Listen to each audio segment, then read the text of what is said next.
biasa. Bismillahirrahmanirrahim. Assalamualaikum warahmatullahi taala wabarakatuh. Alhamdulillah boleh respon.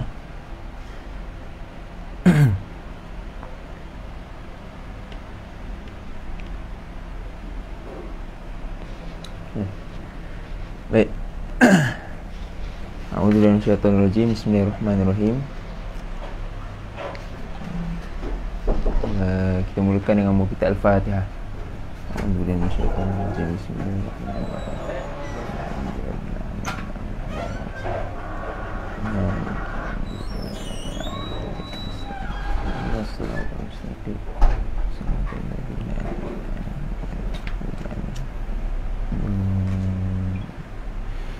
Alhamdulillahirabbil alamin wassalatu wassalamu ala asyrafil anbiya'i wal mursalin sayyidina wa maulana Muhammad wa ala alihi wa sahbihi ajma'in.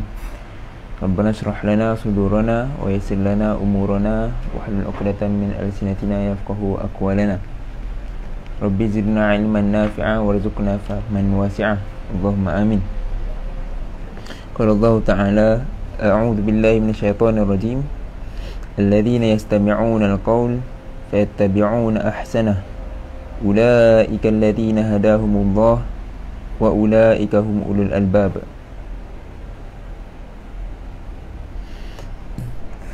Yang berusaha mendengar perkataan-perkataan yang sampai kepadanya, lalu mereka memilih dan menurut akal yang sebaik-baiknya pada segi hukum agama.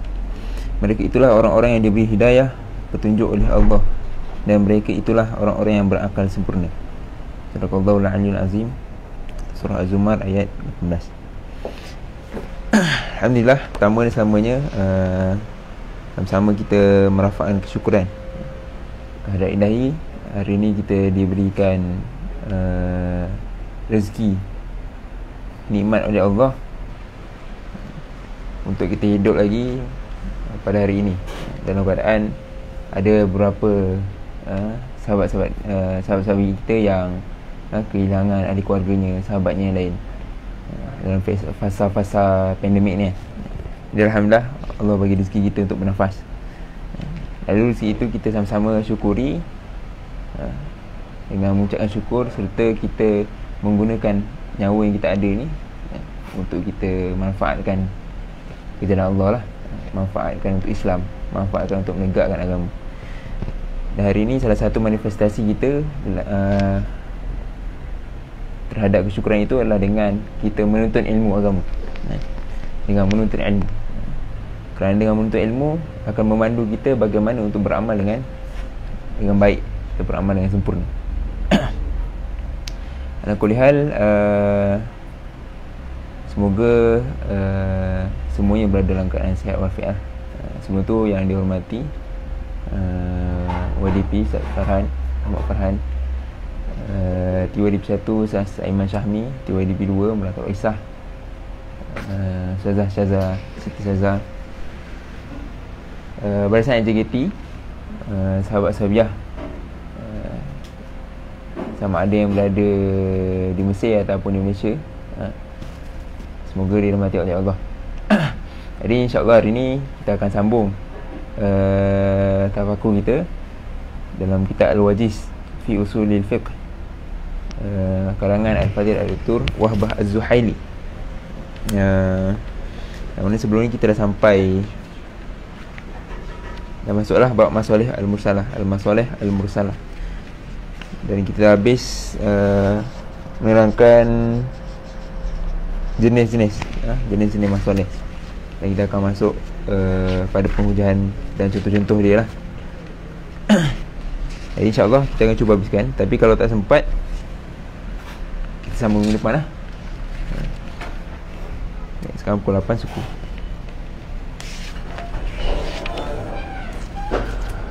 Sebelum kita mula, kita refresh sikit minggu lepas punya. Apakah itu al-masalih al-mursalah?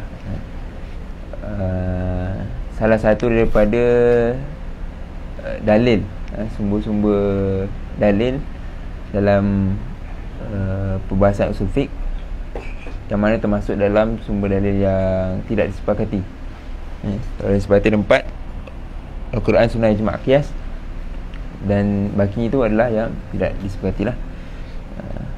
Sebelum ni istihsan, dan kali ni dia masuk dalam bab al-masalih al-musalah, iaitu ataupun dia punya terjemahan lugawi dia, ta'rif lugawi ataupun literalnya, al-manfa'ah al-mutlaqah. Al-manfa'ah al-mutlaqah, manfaat yang mutlak, yang tidak terikat dengan mana-mana nas yang khusus, nas yang spesifik. Jadi masalah musalah ni masalah pada perkara-perkara yang tidak disebutkan nas spesifik, sama ada nas Al-Quran atau Sunnah yang membolehkannya atau tidak membolehkannya. Jadi nas tak sebut secara spesifik, maka masalah itu termasuk dalam masalah mursalah. Baik. Dan kita dah bincangkan bahagian masalah. Sebelum ni ada daruriyat, ada hajat, ada tahsinat. Cuma sebelum tu kita recap sikit sebelum ni apa yang dah sebut. Macam mana perbahasan ataupun daripada nas-nas lain ni boleh timbulnya perbincangan al-masalih al-mursalah. Dah ada. Boleh setting tak tu? Buat. Boleh. Boleh tak? Okey ni. Boleh tak? Apa? Sambil technical setting. Macam mana? Macam mana? Okey. Apa, sambil technical setting apa? Whiteboard ni kita cakap dulu lah. Jadi masalah musalah ni dia start rangka dia jelas start dengan akidah lah. Akidah kita, akidah Ahlussunnah wal Jamaah, segala yang diperintahkan Allah itu pasti ada maslahah dia, dan segala apa yang dilarang oleh Allah itu pasti ada mafsadah yang nak dihindari. Jadi itu akidah Ahlussunnah wal Jamaah, akidah kita lah, akidah Islam. Mustahil bagi Allah memerintahkan sesuatu yang buruk, yang fasad untuk manusia lah. Kerana Allah tu maha mengetahui, maha sempurna. Jadi dia tahu setiap hukum yang dihukumkan, diletakkan ke atas manusia ni, semuanya adalah untuk masalah kepada manusia. Jadi dengan sebab itu, apabila ulama melihat kepada hukum hakam yang ada nas-nas yang spesifik, kemudian dilihat juga nas-nas yang umum, nas umum, maka ulama membuat kesimpulan di sana, di sebalik setiap hukum hakam itu ada masalah-masalah dia yang berbagai. Masalah tu memang kita dah itikad lah, setiap perintah Allah ni ada masalah. Tapi bila dilihat setiap masalah-masalah tu, dia ada masalah yang berbagai. Yang tu yang kita dah bahas sebelum ni, ad-daruriyat, al-hajiyat, at-tahsiniyat, at-tahsinat. Macam mana tadi? Jadi dari situ itulah yang ulama sebutkan sebagai maslahah mu'tabarah. Al-maslahah al-mu'tabarah, maslahah yang diiktibar oleh syarak. Diiktibar oleh syarak. Sebab apa? Sebab syarak iktibar lah, sebab syarak akui. Dan benda tu ada nasnya yang khusus. Kemudian ulama-ulama melihat ada juga di sebalik larangan-larangan Allah, di sebalik larangan-larangan tu ada sebahagiannya yang secara akal manusianya ada kebaikan. Tapi syarak larang. Maka kebaikan itu disebutkan sebagai al-masalih ataupun al-maslahah al-mulghah. Masalah yang ditolak oleh syarak. Sebab apa? Sebab syarak haramkan. Contoh macam arak ada boleh, kalau musim panas ni minum nak panaskan badan, musim sejuk minum nak panaskan badan kan? Ada masalah. Saya disuruh akal je lah. Tapi memang syarak haram, maka masalah tu masalah yang ditolak oleh syarak, tetap haram. Banyak lagi cara lain nak panaskan badan. Maka selepas itu ada pula masalah-masalah yang akal kita boleh dapat itu masalah, ada masalah, tapi tak ada nas pun sebut secara spesifik sama ada ia membolehkannya atau tidak membolehkannya. Maka ulama melihat apabila di setiap hukum hakam, wajib, sunat, makruh, haram itu ada masalahnya, maka maksudnya di sebalik setiap hukum hakam tu ada masalah, maka wajib kita beramal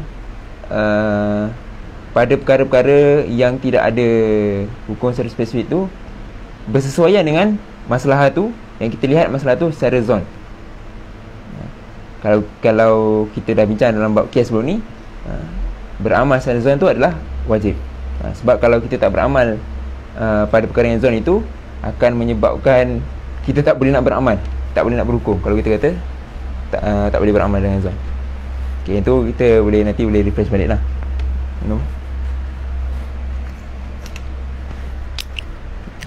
Mula tadi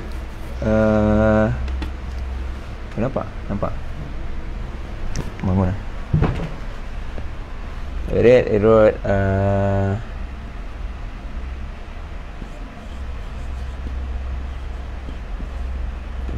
dari akidah ni lah. Jadi buat murah, biru tak nampak? Kurang nampak.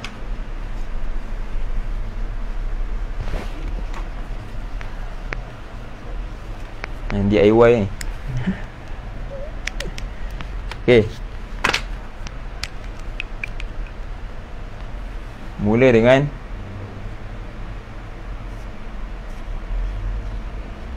nampak? Nampak betul. Mula daripada akidah kita, setiap yang Allah perintah tu ada masalahnya.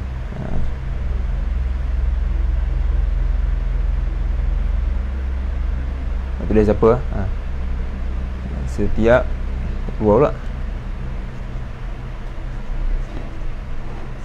Setiap yang Allah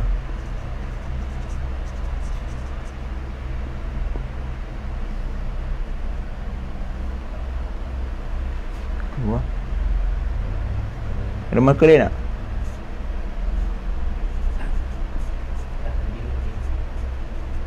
Ada. Sekejap. Nampak? Dah baca dah. Besar sikit apa ni yang sebut lah tadi dia.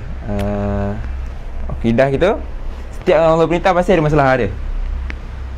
Maka sebab tu ulama melihat di sebalik setiap perintah-perintah tadi,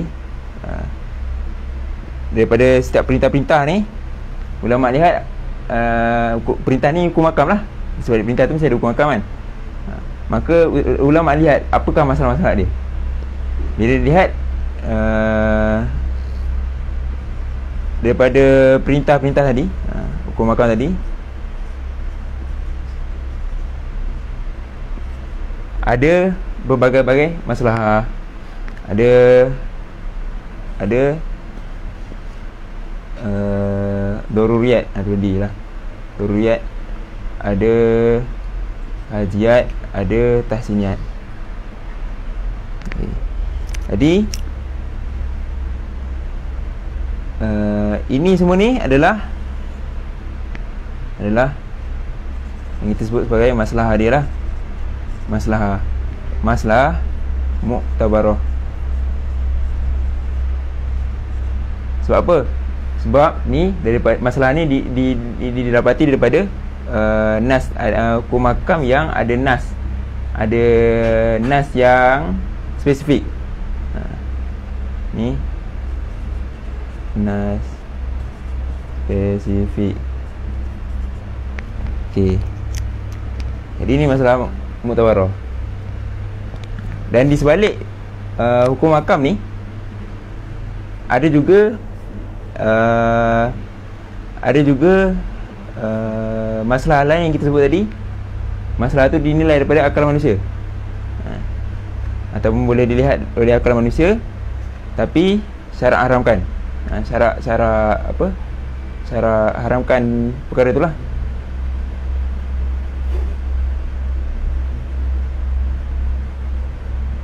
Maka ini yang syarak haramkan ni, nama dia apa?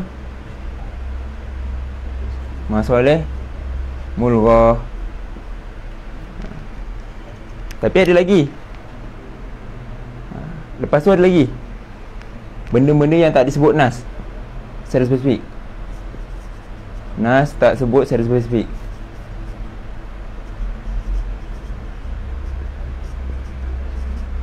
Nas tak sebut secara spesifik. Jadi macam mana nak kita nak buat kat benda-benda yang tak ada nas ni, spesifik ni? Adakah boleh, adakah tak boleh, dan sebagainya. Maka sebahagian ulama' menggunakan kaedah-kaedah yang kembali kepada asal tu lah. Al-aslu fil asya'. Tengoklah al-asya' tu adakah al-aslu dia ibahah, atau al-aslu dia at-tahrim, atau al-aslu dia atau hukum dan sebagainya lah. Itu ulama'. Cuma pada pembahasan masalah ni tadi, bila tengok benda yang tak ada nas tu, mesti ada masalah. Kalau benda tu ada masalah lah, ataupun kalau ada masalah tu nak ditolak. Bila ada masalah, maka teorinya mesti boleh dilaksanakan. Bila ada masalah aja mesti baik untuk manusia. Bila baik untuk manusia, mesti boleh dibuat. Mesti boleh dibuat. Yang penting syarat dia tak ada nas yang haramkan, tak ada nas yang membolehkan. Maka itu disebut sebagai masalah mursalah. Masalah mursalah. Lepas tu, macam mana nak hukum dekat masalah mursalah ni? Adakah semua masalah mursalah ni harus, ataupun adakah dia boleh menjadi hukum haram, boleh menjadi hukum wajib dan sebagainya? Maka secara dasarnya pada perkara-perkara yang al-aslu fil asya' al-ibahah, maksudnya harus tu al-aslu fil asya' al-manfa'ah, pada perkara-perkara yang bermanfaat. Asal pada perkara-perkara yang bermanfaat adalah harus. Itu dulu. Maksudnya tak ada nas secara spesifik, tapi ada manfaat. Maka hukum asalnya harus, boleh buat. Selagi mana tak ada nas-nas yang spesifik, haram ke, halal ke dan sebagainya, tak ada nas, maka asalnya adalah boleh buat, haruslah. Tapi bila kita bincang pasal masalah mursalah ni sebagai sumber hukum, maksudnya kita nak meletakkan satu hukum kepada benda tu. Bukan sekadar hukum harus je, nak meletakkan hukum tu halal ataupun haram, wajib ataupun apa tadi, haram. Baik. Ataupun hukum asal dia tak harus, sunat, tapi boleh jadi wajib disebabkan perintah yang ditetapkan oleh waliul amr. Itu nanti kita akan masuk dalam bab maqasid. Belakang ni ada bab kaedah syariah, bab maqasid. Kita akan lebih detail lah. Ni sebagai asas dulu. Asas nak masuk bab maqasid tu, dia kena faham benda ni. Okay. Jadi bila cakap nak letakkan hukum al-masalah al-musalah ni sebagai sumber hukum, bila cakap sumber hukum ni, benda yang lebih besar lah. Bila kerajaan nak buat undang-undang, Macam mana, adakah bila kerajaan dah tetapkan undang-undang, undang-undang tu kalau langgar dosa? Bila kita nak, dalam istilah kita taknin lah, bila mentaknin undang-undang, adakah semua undang-undang ni wajib diikuti, ataupun ada yang kalau kita tak ikut pun kita tak dosa ke macam mana? Jadi taknin-taknin yang pada perkara yang masalah mursal lah, dia akan menggunakan kaedah-kaedah ni lah, menggunakan kaedah-kaedah ni. Okay. Jadi yang masalah mursal ni tadi, ulama' dia berbeza pandangan.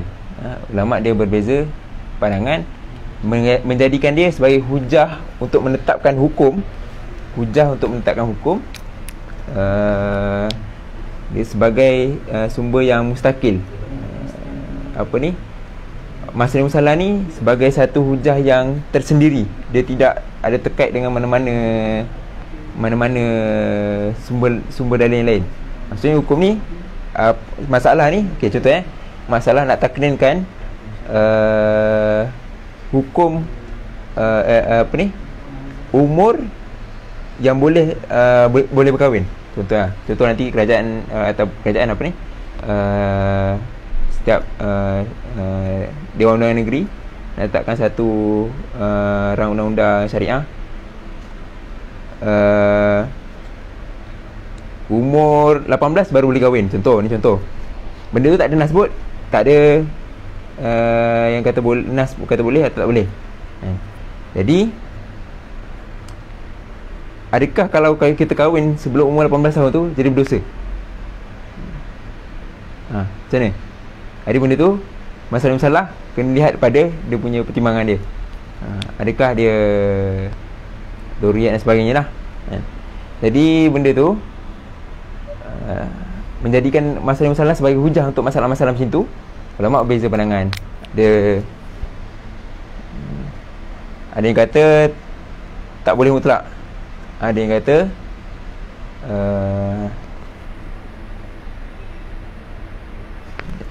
ada yang kata tak boleh mutlak, ada yang kata apa ya, kita cek sekejap.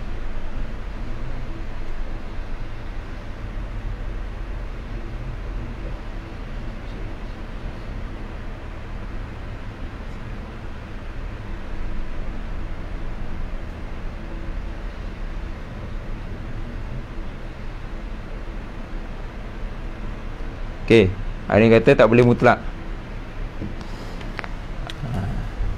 Tak boleh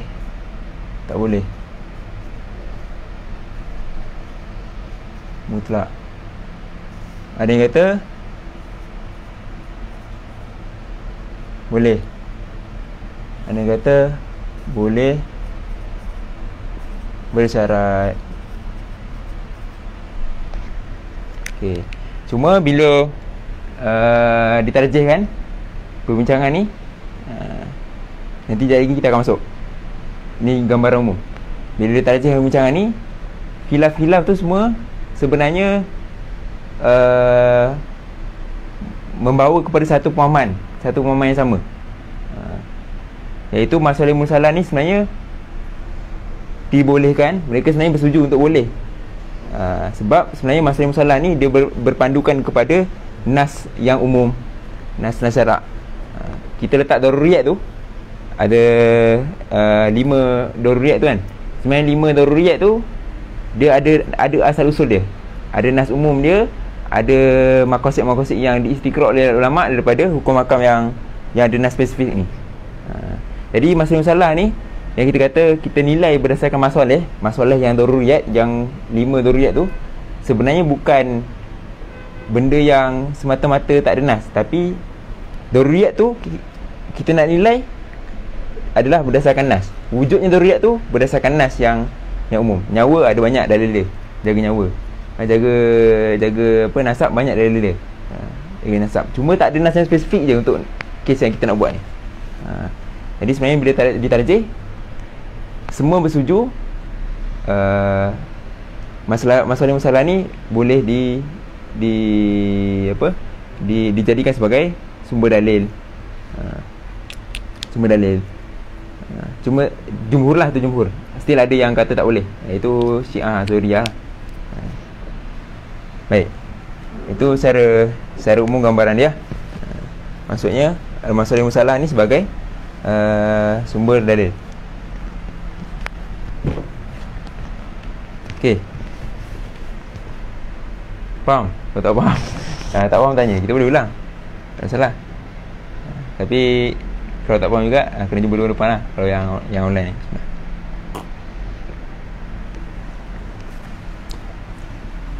Baik.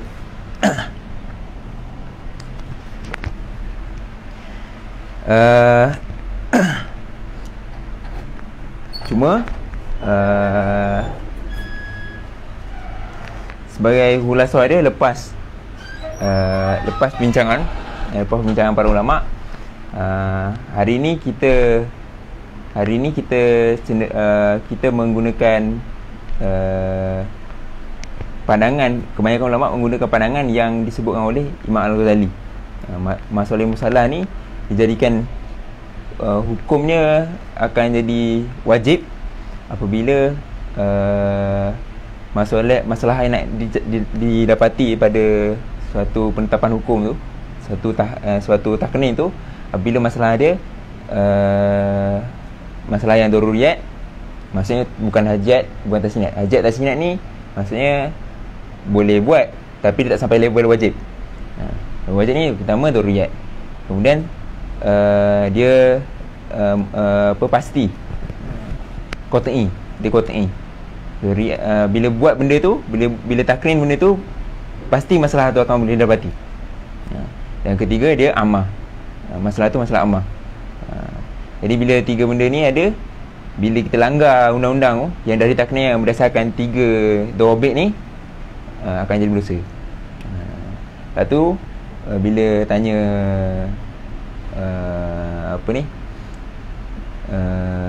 contoh kan, biasa contoh yang akan dibawa adalah apabila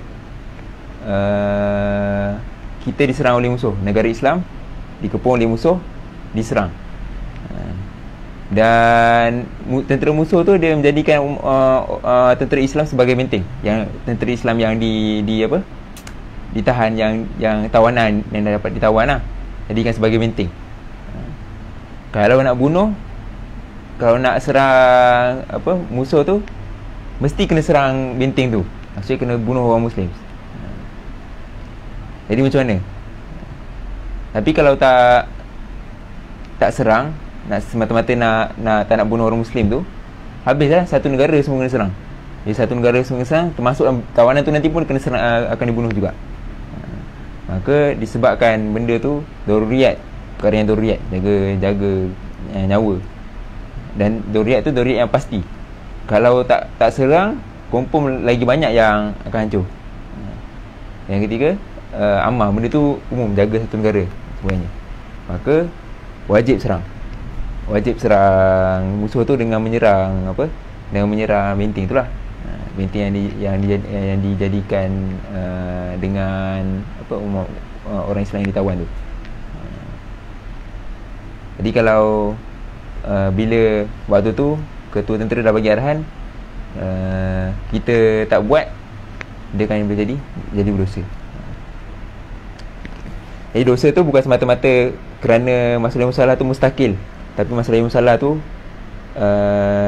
dia tertobik dengan tiga perkara tadi, yang mana tiga perkara itu semua ada sandaran nasnya, sama ada nas umum ataupun dikiaskan dengan benda-benda yang ada daruriyat tadi itulah.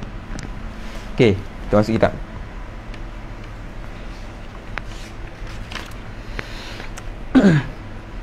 Lama juga lah. Bismillahirrahmanirrahim. Hujjatul masalih al-mursalah. Penghujahan masalih mursalah. Ittajahal ulama'u fil masalihil mursalati ittijahain. Ulama berpandangan pada permasalahan masalah mursalah ni ada dua pandangan.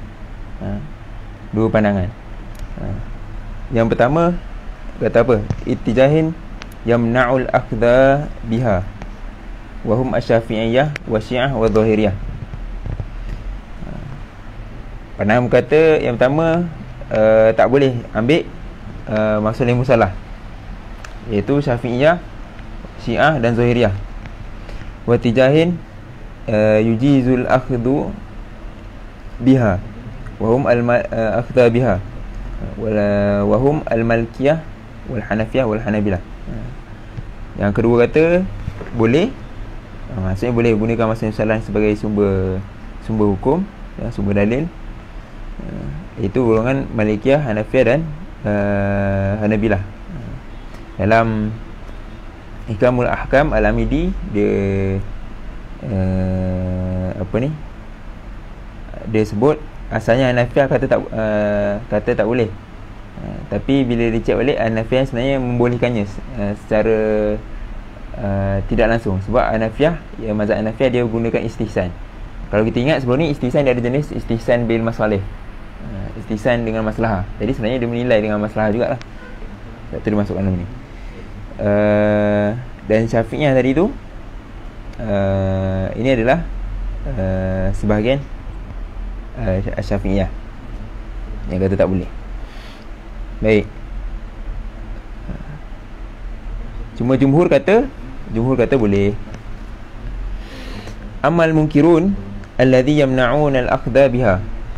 Adapun golongan yang mengatakan masalah musalah ni tak boleh, mereka menghalang daripada mengambil masalah musalah ni dengan beberapa dalil. Falahum adilatun, maka di sisi mereka ada beberapa dalil. Mujizuha wujubul hifazi ala wahdati syariati, fala takhtalifu al-ahkamu baina jailin wa jilin wa jilin. Ringkasnya, bagi mereka wajib untuk menjaga kesatuan syariah. Apa maksud kesatuan syariah ni? Iaitu tidak boleh berbeza-beza hukum di antara generasi dengan generasi yang lain. Maksudnya setiap generasi tu hukumnya, syariatnya kena sama je. Sekarang sebab kita umat Nabi Muhammad, syariatnya semua kena sama je. Tak boleh ada bila berubah hukum semata-mata sebab masalah. Sebab mereka kata kalau ambil dengan hukum tu berdasarkan masalah, sedangkan sifat masalah ni dia boleh berubah-ubah dengan berubahnya zaman. Jadi bila masalah tu berubah, dia menyebabkan hukum tu berubah. Sedangkan hukum ni tak boleh berubah-ubah dengan semata-mata maslahat yang kita fikir. Itu mereka kata lah. Nanti tengok akan ujar dia. Wal hifadhu ala kursiyati syari'ati fala yuqalu fiha syai'un bil hawa'i wal aghradi wal ma'arib. Yang dalil yang kedua dia kata wajib untuk menjaga kesucian syariat, maka tidak boleh kita katakan padanya fiha tu, fala yuqalu fiha tu kembali kepada syariat. Tidak boleh kita katakan sesuatu pada syariat ni dengan hawa nafsu, dengan kepentingan tujuan kepentingan para mujtahid, ataupun dengan keperluan mujtahid semata-mata. Wali anna syar'a lam ya'tabir bi ba'di wujuhil i'tibar, kerana sesungguhnya syarak tidak mengiktibarnya, mengiktibar masalah musalah ni pada sebahagian, tidak, maksudnya pada sebahagian wajah-wajah iktibar. Maksudnya syarat ni banyak syarat-syarat yang pengiktibaran, syarat yang mengiktibarkan masalah ni, masalah ni, tapi masalah ni, masalah mursalah ni tidak termasuk dalam pengiktibaran syarat. Itu maksud dia. Wa ujiba anha, maka dijawab daripada dalil-dalil itu, anha tu daripada kembali kepada al-adillah, adillah yang awal atas ni, falahum adillah. Bi anna taghayyuri bi anna taghayyura wajhul hukmi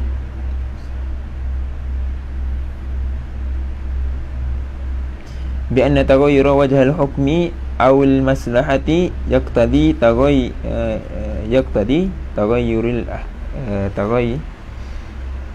taghayyurul ahkam taghayyurul hukmi wa hadha amrun hasanun syar'an.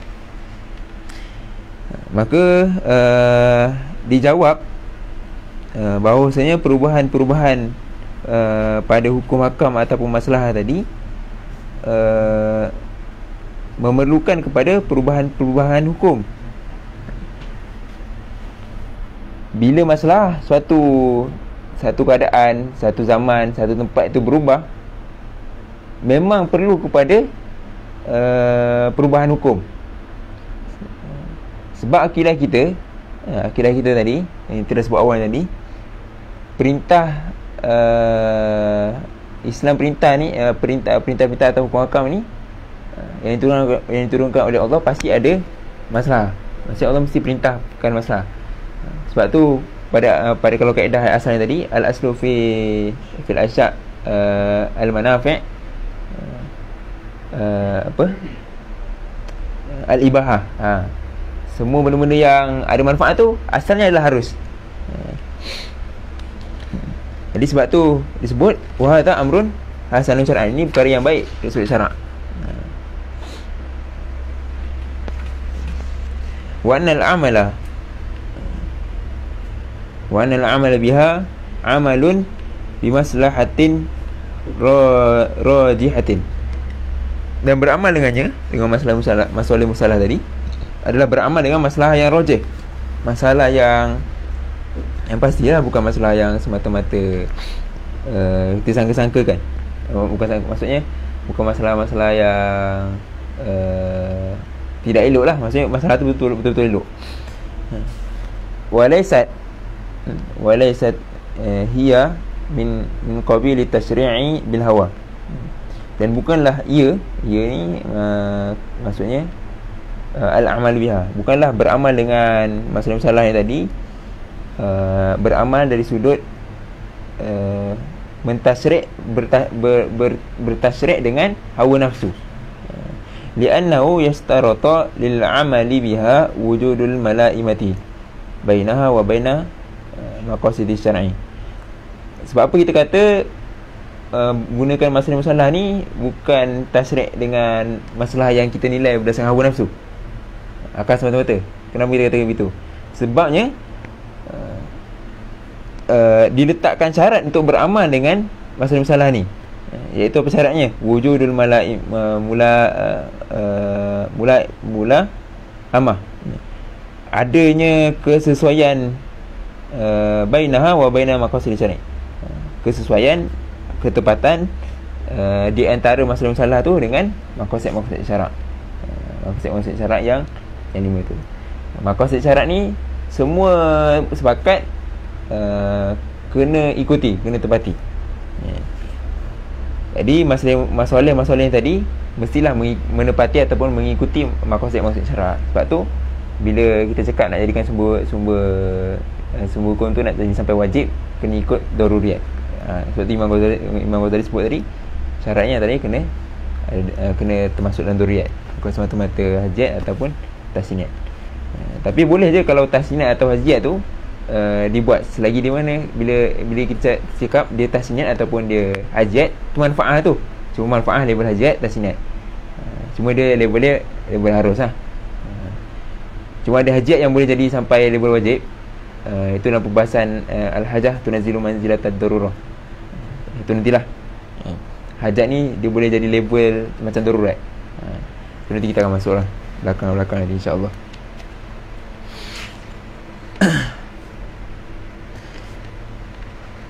Jadi bila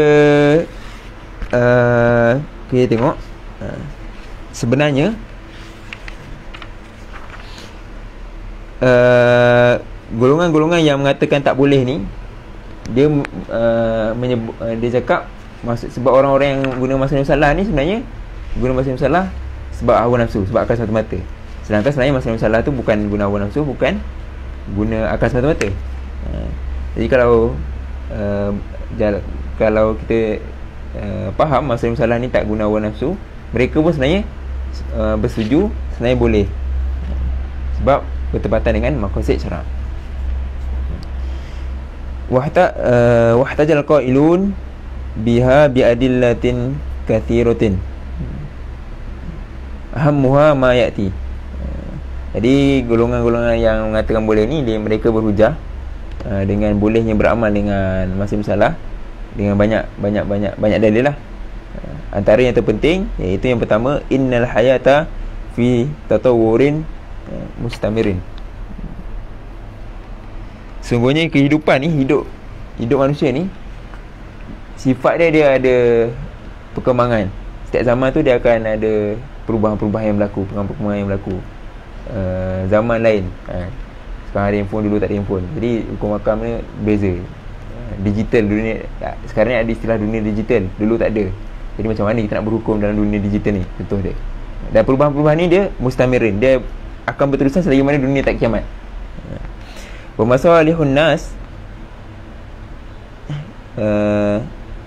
tatajaddad wa tatajaddud wa tataghayyur fi kulli zamanin. Dalam masalah-masalah manusia ni, dia sentiasa diperbarui dan berubah-ubah setiap zaman. Macam tadilah sebut, falau lam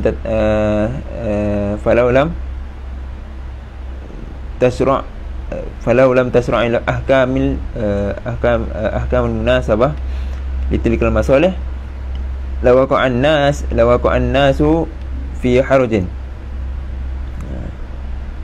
Kalaulah kita tidak berhukum, kalaulah tidak disyariatkan hukum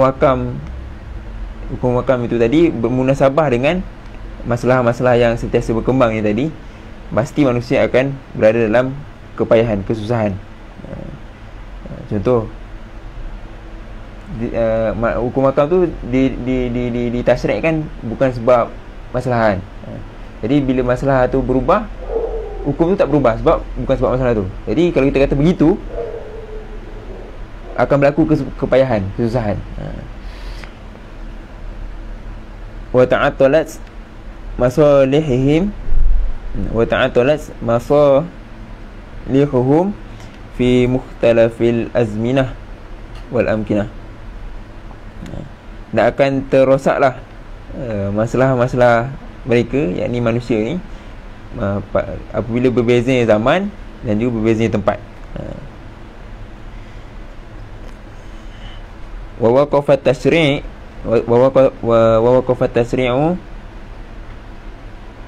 an musayarati zamani wa mura'atil masalihi wa tatawurat. Dan akan terhenti pensyariatan itu daripada mengikut zaman dan juga meraihkan masalah dan perkembangan. Sebab dia kata sifat syariat ni dia bersesuaian sepanjang zaman. Tapi kalau kita kata syariat ni tidak boleh mengikut masalah, maka akan terkeluarlah daripada statement tadi tu. Sebab zaman ni berubah-ubah, maka hukum makam juga boleh berubah mengikut zaman, mengikut maslahat zaman tu. Wa hadha musadimun li maqsad at-tashri' fi mara'ati masalihin nasi wa tahqiqiha. Maka ini akan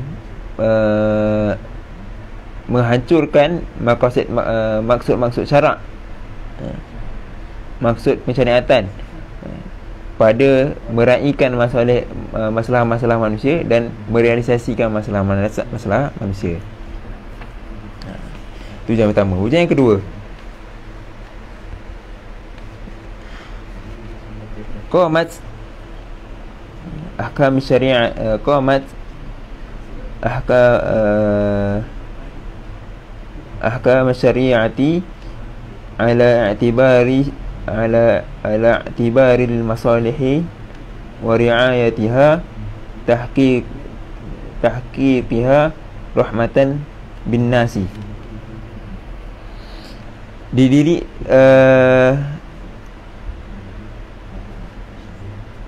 Berdirinya qamat ahkam syariati, berdirinya hukum ahkam syarak ke atas pengiktibaran maslahah dan juga meraihkan maslahah dan juga merealisasikan maslahah, ini semua adalah rahmatan bin nas, kerana rahmat untuk memberi rahmat kepada manusia. Faqala Allah Ta'ala, sebagaimana yang disebut oleh Allah dalam Quran, wa ma arsalnaka illa rahmatan lil alamin. Dan juga wa qala subhanahu, yuridullahu bikumul yusra wala yuridu bikumul usra. Ya, yang biasalah kita dengar. Wa i'tibaru jinsil masalih fi jumlatil ahkami yujibu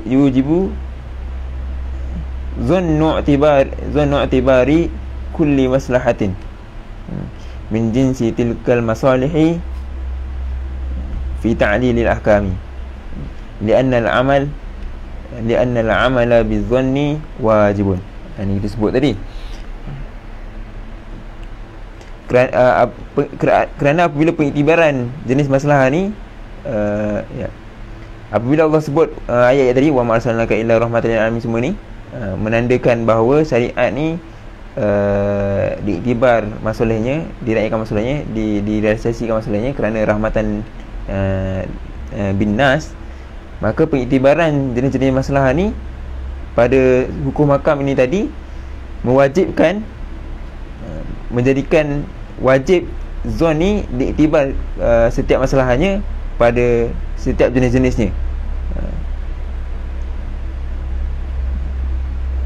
Dan masalah-masalah ni tadi tilka masalah fi ta'lil ahkam, diiktibarnya pada ta'lil ahkam, menjadi sebab-sebab hukum hakam, pada mengelahkan hukum hakam.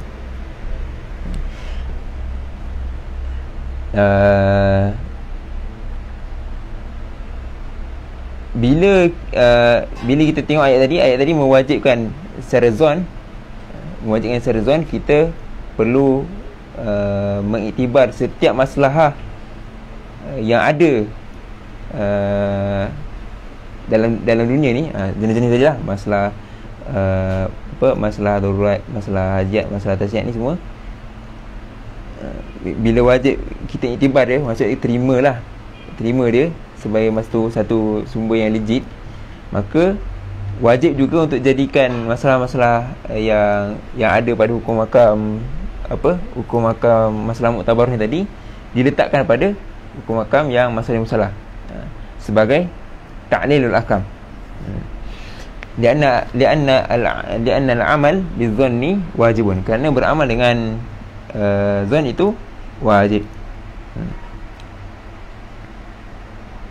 Okay. Faham tak? Okay, Ana ulang balik yang tadi Ana sebut bila datang satu hukum pada masalah muktabarah, salah ayat. Bila datang hukum, di sebalik hukum tu ada masalah muktabarah, masalah-masalah yang ditimbang oleh syarak. Maka kita daripada statement tu menyebabkan ulama ni dia sebut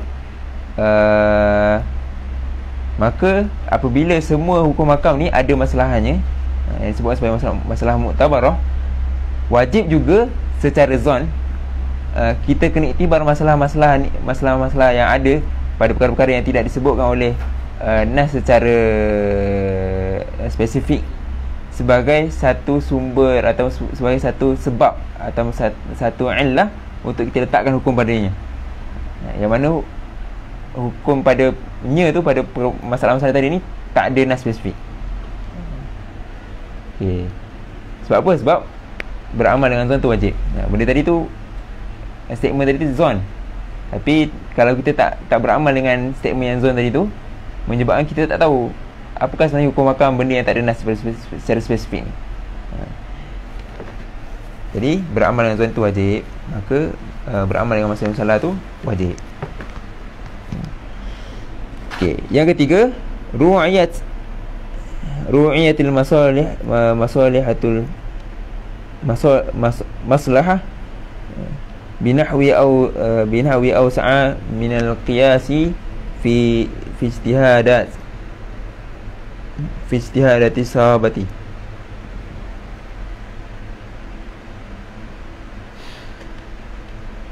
Diraikan masalah-masalah itu tadi dari sudut luasnya perbahasan daripada qiyas, yang mana qiyas ni datang pada ijtihad sahabat, wa tabi'in wa a'immatil ijtihadi. Ijtihad ni adalah ijtihad sahabat, ijtihad tabi'in, ijtihad imam ijtihad lah, imam mujtahid, para mujtahid.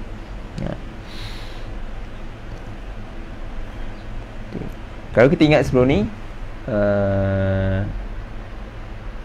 bab qiyas dah sebut, yang boleh mengeluarkan fatwa ni adalah orang-orang yang disebut sebagai mufti atau cukup sifat-sifat mujtahid dia.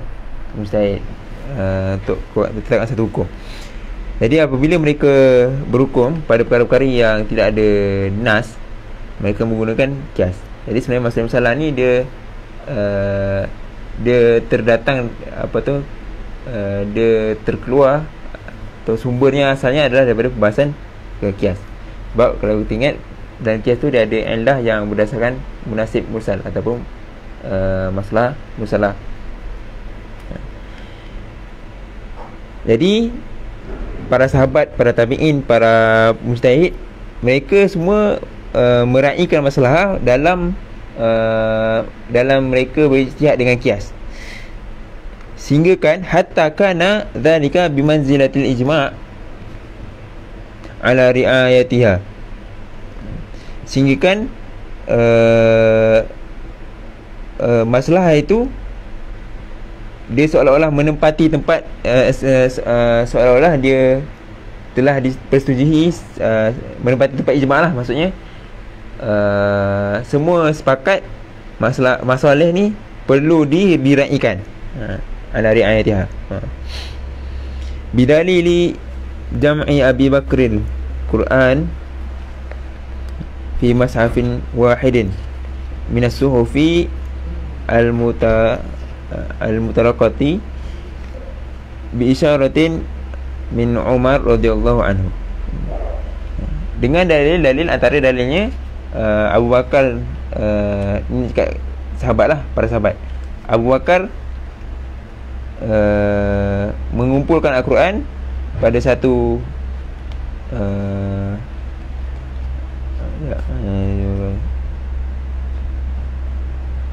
Abu Bakar mengumpulkan Al-Quran pada satu mushaf,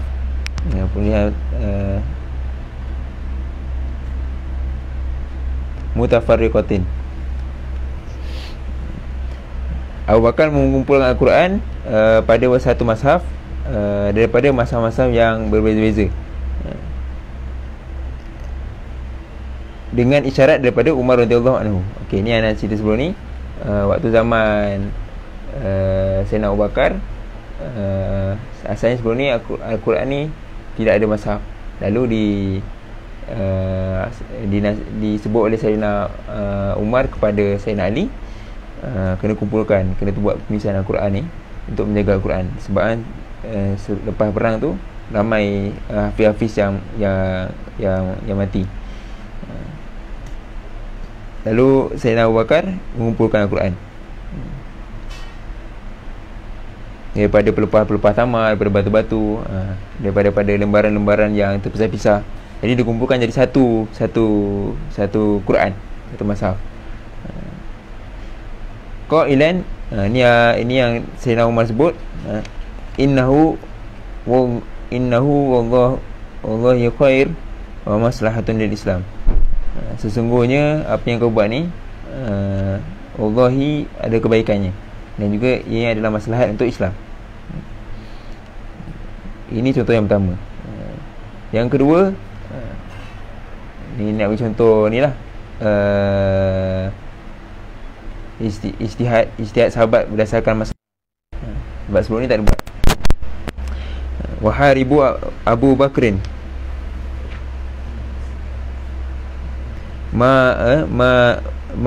mani'iz zakah. Abu Bakar memerangi golongan yang menafikan zakat, yang tidak membayar zakat, golongan ridah yang kita dah cerita sebelum ni.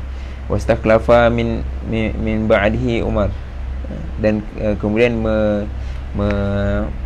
melantik Umar sebagai pengganti selepas. Setiap Khulafaur Rasyidin ni cara dia naik, cara dia dilantik sebagai khalifah ni berbeza-beza. Dan cara waktu zaman Sayyidina Umar ni tak sama macam Sayyidina Abu Bakar naik. Zaman Sayyidina Abu Bakar, lepas Nabi wafat, para umat Islam, wakil-wakil umat Islam, diorang berkumpul bermusyarat nak pilih. Itu cerita panjang lah kan, tapi berdasarkan surah. Tapi zaman Sayyidina Umar, Abu Bakar dia dah cakap, lepas aku mati nanti yang jadi khalifah adalah Umar. Jadi benda tu tak dibuat oleh Nabi dan ataupun mana-mana lah. Jadi benda ni dibuat oleh Sayyidina Abu Bakar berdasarkan masalah, istikhlaf tu. Walam yasbiq fi dhalika syai'in mumathilun yadullu ala al-akhdhi bihi. Dan sebelumnya tidak ada pun sebelumnya sesuatu yang serupa dengan apa yang dibuat oleh Sayyidina Abu Bakar ni tadilah, yang menunjukkan boleh buat begitu, boleh mengambil dengan masalah itu tadi, dengan perkara-perkara yang dibuat oleh Abu Bakar tadi. Wala sarana dzalika illa al-maslahah. Dan tidak ada sandaran kepada semua perkara yang Sayyidina Abu Bakar buat ni kecuali maslahah. Sebab tak ada nas, tak ada hadis yang mengatakan secara spesifik Abu Bakar boleh jadikan hujah untuk buat begitu. Maka kita fahami sebenarnya apa yang Abu Bakar buat ni sebenarnya adalah berdasarkan maslahah. Okey. Contoh yang lain. Wa abqa Umarul Aradi al-aradi al-maftuhati biyadi ahliha tahqiqan li maslahatil muslimin amah. Ini yang disebut tadi lah, disebut sebelum kelas sebelum ni. Sayyidina Umar mengekalkan tanah-tanah yang dibuka, tanaman yang dibuka pada tangan ahlinya, tangan ahli asal negara tu lah. Bila buka satu kota, kalau ikutkan tanaman tu boleh jadi apa, ghanimah kan. Tapi Sayyidina Umar kekalkan tanah tu milik tuan asalnya, tahqiqan li maslahatil muslimin amah, kerana merealisasikan masalah muslimin. Walam yu'ta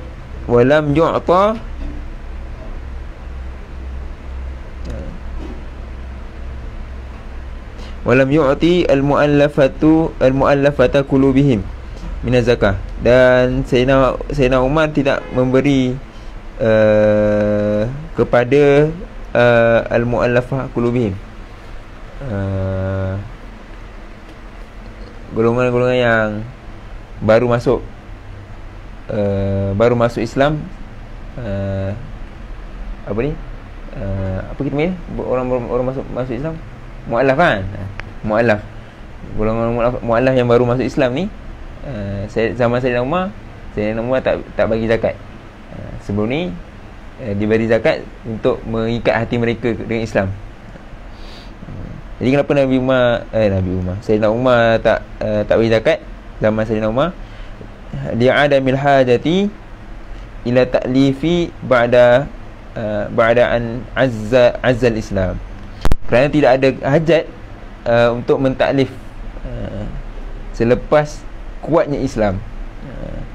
Jadi lepas zaman Sayyidina Umar ni Islam kuat. Siapa yang masuk Islam tu sebenarnya tak perlu pun nak bagi zakat, sebab dia masuk tu sebab Islam ni, zaman Islam dah kuat. Kalau zaman Islam lemah, bila masuk ni dia ada kecenderungan untuk keluar balik Islam, sebab Islam keadaan lemah. Jadi untuk untuk mengekalkan dalam Islam, taklif dulu dia beri zakat sebelum ni. Maka Sayyidina Umar melakukan perkara ni kerana masalah, kerana waktu keadaan itu masalah ada begitu. Walam yuqim haddas sariqati ala lususi fi amil maja'ati bisababil hajatil amati. Dan Sayyidina Umar tidak mendirikan hukuman hudud kepada pencuri, hukuman hudud mencuri kepada pencuri lah pada tahun-tahun kelaparan, amil maja'ah, tahun-tahun kelaparan, tahun apa, kemarau lah. Sebab apa? Sebab hajat amah waktu tu, semua perlukan makanan, sehingga ada yang mencuri kerana tak ada makanan sampai ke bulu kan. Kemudian wadawan ad-dawawin wa taqwa sujud. Sayyidina Umar mengatur dewan-dewan kita dah cerita sebelum ni, akaun ataupun department. Dan Sayyidina Umar juga membuat penjara-penjara kerana masalah waktu tu. Wa amdut talaqa ats-tsalath bi kalimatin wahidin zajran an kathrati istimalihi. Dan Sayyidina Umar menggabungkan talak yang disebut 3 kali ni dengan sebagai satu kalimah.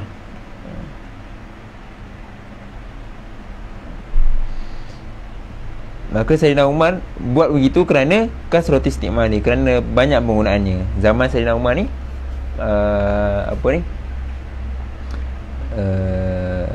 orang selalu sebut, zaman Sayyidina Umar lah, orang selalu sebut aku tak langgar 3 kali dalam satu masa.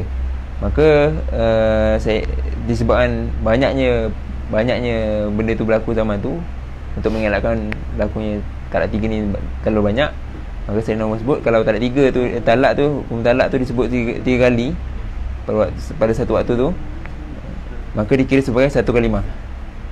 Sebagai satu kalimah, maksudnya talak satu je lah jatuh.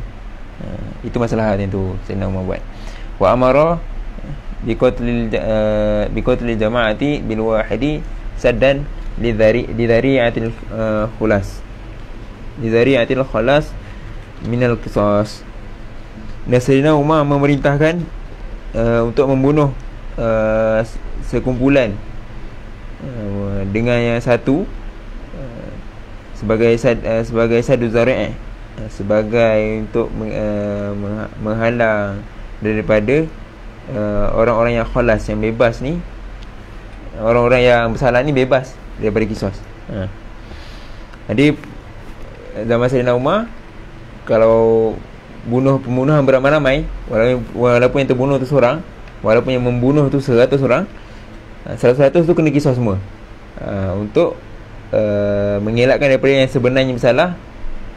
Walaupun ramai yang bersalah, ataupun ada yang paling seorang ni yang betul-betul last dia bunuh tu, yang time dia bunuh tu lah dia orang tu mati, ataupun seorang bunuh, seorang jaga line, seorang cover tempat berjemaah tu, semua kena hukum bunuh zaman Sayyidina Umar.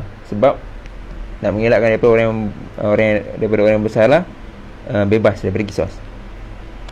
Wa harramal mar'ata ala man tazawwajaha fil 'iddati min rajulin akhar wa dakhala biha. Dan zaman Sayyidina Umar juga dia mengharamkan seorang perempuan ke atas lelaki yang mengahwininya pada tempoh iddah, pada tempoh iddah lelaki lain, dan melarang daripada lelaki itu menyetubuhi perempuan tadi. Zaman Sayyidina Umar haramkan orang siapa yang lelaki yang kahwin perempuan lain waktu perempuan tu sedang iddah suaminya yang lama, dan menghalang melarang daripada dia menyetubuhi isteri, untuk melarang daripada lelaki tu menyetubuhi perempuan tu tadi. Zajran lahu an hadzal fi'li. Maka Sayyidina Umar buat begitu kerana untuk mengelakkan daripada persetubuhan tadi ni dibuat waktu endah. Muamalatan lahu binaqidil maqsud. Dan dibuat tu untuk mengelakkan maksud daripada perkahwinan dalam tempoh indah tadi. Kahwin ni memang nak bersubuh, tapi bersubuh dalam tempoh indah ni tak boleh. Jadi Sayyidina Umar haramkan benda tu, supaya benda tu tak berlaku, supaya persubuhan waktu tempoh indah lelaki lain tak berlaku. Itu zaman Sayyidina Umar. Kemudian disebut Sayyidina Uthman. Wa kataba Uthman radhiyallahu anhu al-mashaf ala harfin wahidin. Okey, zaman Sayyidina Uthman, Sayyidina Uthman mengumpulkan semua mazhab dijadikan satu mazhab yang spesifik. Wawazza'ahu fil amsar, dan dia mensebarkannya. Waktu tu sebarkan tu maksudnya dia salin balik lah, salin pakai tangan lah, tak ada print, tak ada printer kan. Salin balik pakai tangan dan disebar-sebarkan kepada kota-kota yang besar yang lain. Wa haraqa ma'adahu, dan membakar mazhab-mazhab yang lain yang tidak sama tu. Jadi sampai hari ini itu yang kita sebut sebagai mazhab Rustam Utsmani. Wazadal adhan adhan al-awwala li salatil Jumu'ah. Zaman Sayyidina Uthman juga dia menambahkan azan yang pertama dalam pada solat Jumaat. Wa huwa an-nida'ul awwalu alladhi yaf'alu al-an. Dan azan itulah adalah azan panggilan yang pertama yang kita buat hari ni. Zaman sebelum Sayyidina Uthman tu, sebelum benda ni buat, azan ni waktu masuk waktu khotib dia naik mimbar bagi salam, lepas tu azan. Situ. Jadi zaman Sayyidina Uthman ni dia letakkan ketetapan disebabkan azan sebelum tu lagi sebagai tanda supaya panggil orang-orang ni datang ke masjid. Sebab waktu tu ramai orang-orang yang hari Jumaat ni dia lalai berniaga dan sebagainya, menyebabkan datang lambat ke masjid waktu solat Jumaat. Jadi asalnya azan yang pertama tu azan panggil, bukan azan masuk waktu. Masuk waktu ni azan kedua asalnya. Masuk waktu imam naik mimbar bagi salam baru azan. Itu azan masuk waktu asalnya. Kemudian Sayyidina Uthman tambah satu azan sebelum tu, azan panggil untuk panggil ke masjid. Tapi sehinggalah hari ni lama kelamaan azan pertama tu jadi azan masuk waktu, azan kedua tu azan menandakan khutbah Jumaat nak mula. Jadi semua benda ni dibuat kerana masalah. Tak ada pun nas-nas yang mengatakan boleh azan dua kali. Sebab tu kalau kat Mesir sini azan semua sekali kan, kebanyakannya sekali. Muhammadi sekali, Syarbini sekali. Asal Muhammadi ni banyak apa, dia banyak apa, orang-orang tantan yang apa kita panggil, Salafi lah. Jadi sebab tu dia azan sekali je kan. Okey, mana tadi? Wa hakama bi tawrithil mar'ati min zawjiha alladhi talaqaha thalathan fi mardin mautihi. fi maradi mautihi. Dan zaman Sayyidina Uthman juga dia meletakkan satu hukum supaya diberi pewarisan kepada perempuan daripada suaminya, yang mana suaminya itu mentalakkan perempuan itu tadi dengan talak 3. Ketika mana suaminya itu dalam keadaan marad, sakit yang nak mati dah, nazak lah, dah nak nazak, betul-betul sipi-sipi lagi nak mati tu lah. Dah nazak teruk lah, sipi-sipi lagi nak mati. Tiba-tiba dia panggil isterinya, dia cakap, aku talakkan kau dengan talak 3. Jadi kalau ikutkan hukum, bila jatuh talak 3 ni, isteri tu tak boleh dapat harta pusaka lah, miras.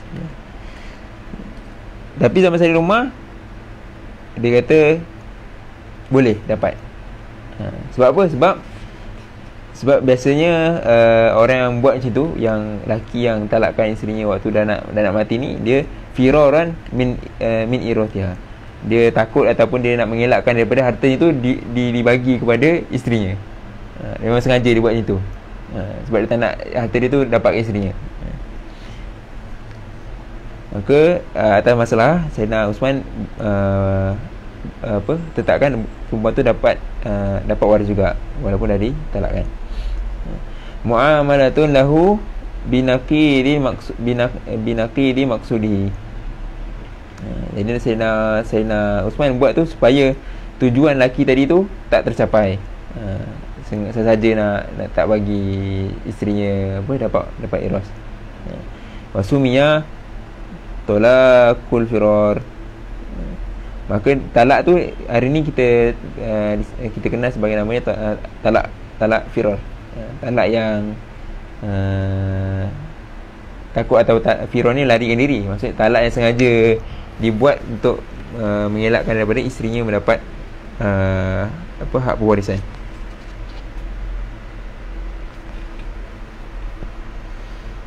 Okey, 11.30 dah. Jadi itu semua zaman sahabat. Ni baru zaman sahabat. Kemudian baru dia masuk zaman tabi'in. Tadi sebut sahabat, tabi'in, zaman para mujtahid kan. Ni zaman para sahabat. Kemudian baru masuk zaman para tabi'in. Wa hajarul hanafiyah ala tabibil jahil wal muftil majin wal makaril muflis. Allah Ta'ala alam. Kita sambung kemudian lah, aku setengah. Okay. Jadi ini sebagai kesimpulan lah.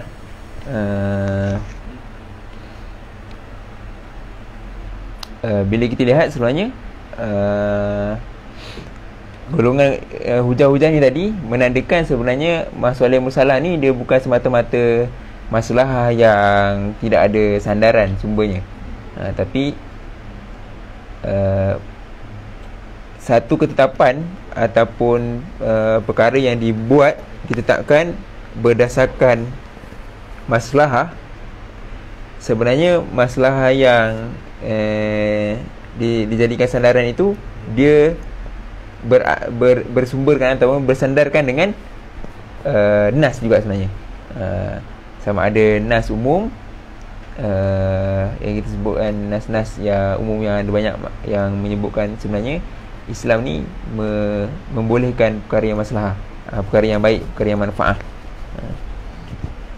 Jadi bila kita setuju semua, bila kita setuju benda tu, sebenarnya golongan-golongan yang menolak tadi pun dia tidak akan menolak masalah-masalah ni, sebab masalah-masalah ni bukan atas dasar hawa nafsu. Sebab tu sebenarnya Syafi'iyah ni, golongan Syafi'iyah ni dia masih menggunakan pakai masalah-masalah. Cuma hari ni memang masalah-masalah ni digunakan pakai lah. Hari ni kita dah sangat berkembang, tak ada khilaf lah, hari ni boleh dipakai. Allah Ta'ala alam. Ada soalan? Ada? Kalau ada yang macam pening-pening sikit, tak faham tu, tak ada masalah, kita boleh bincang atau boleh tanya nanti lepas ni. Boleh PM, jangan malu-malu nak PM. Baik, InsyaAllah hari ni, malam ni kita sampai sini saja. Aku qouli hadza fastaghfirullah li wa lakum. Yang baik itu daripada Allah, yang kurang itu daripada ana sendiri. Hakikatnya kedua-dua daripada Allah. Tangguh dengan tasbih kafarah dan tasbih kafarah dan suratul Nas.